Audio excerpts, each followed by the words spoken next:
This is the Big Small Business Show, and this is our panel segment. Today in studio, we've got Masakhanche Malapa. She's founder of Mase Malapa Accounting and Tax Consultants.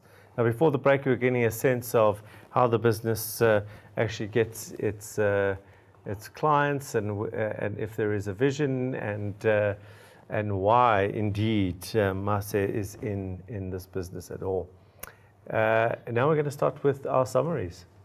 Great. I think my understanding of your business is there's an opportunity, a missed opportunity of social media, because on social media you don't need to see clients face to face up until they've either contacted you, and I think that's a big opportunity that you can start tapping onto. I saw on your Facebook the last post you posted was in 2018 August, which you've missed a lot of time not being in touch. A lot of people these days alone, they start their own Facebook page where they just give advice. When there's a new tax law, recently I saw the brackets have changed on how much people can be taxed. You can just put out a post out there and you can get a lot of people interacting with your business. LinkedIn is a perfect opportunity for anyone in business because there are a lot of small businesses in that space where you can even set yourself as a thought leader and just continuously put out content out there to attract people without even putting your services out there or marketing, but just call to action whenever you try to interact with your market or potential market. Okay. I'm going to put my comments into two categories. The one is philosophical, and the other one is some pragmatic stuff. On the philosophical side, you said in the clip, or I think in our answers here, that you don't like marketing, it's not for me, some words to that effect. Now, that's the first part of the problem. And I get, as an accountant, slightly introverted, you've learned more technical skill, this is the abstract kind of creative stuff, how that could seem intimidating for you. But as long as you have that language, you can forget about everything else, because that's the problem, the starting problem. So philosophically, you have to fix that. Just think about it. You are here, and the marketing and sales knowledge you need is here, and every time you say, I'm not good at it, it's not my thing, you're putting a wedge in the relationship. And so this thing is moving further and further away.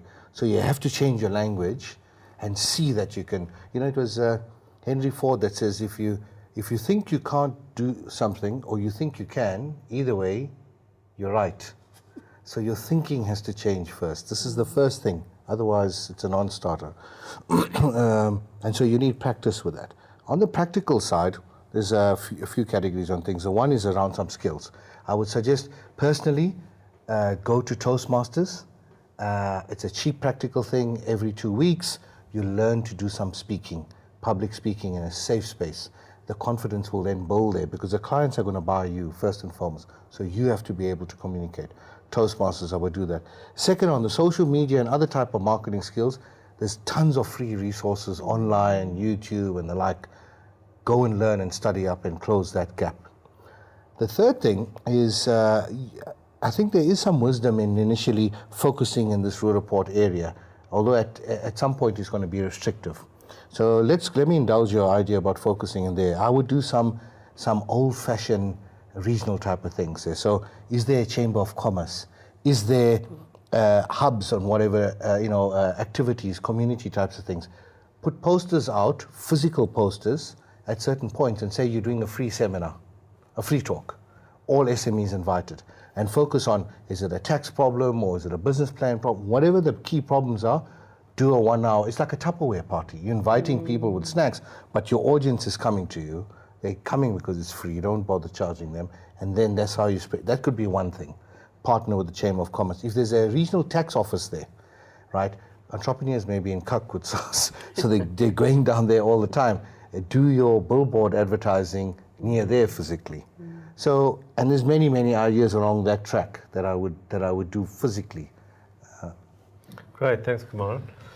Yeah, I better go back to that philosophical, and I don't want to hop on too much around that. But the question that, and I think you were sensing in my questioning, the questioning that I have is whether this is what you want or not, because you sit in in this struggle between this vision that you have, but what it takes to actually enable that vision, which is actually to go and do things that are contrary to what it seems to be your personality right now, which is that you are a little introverted, you're nervous, etc.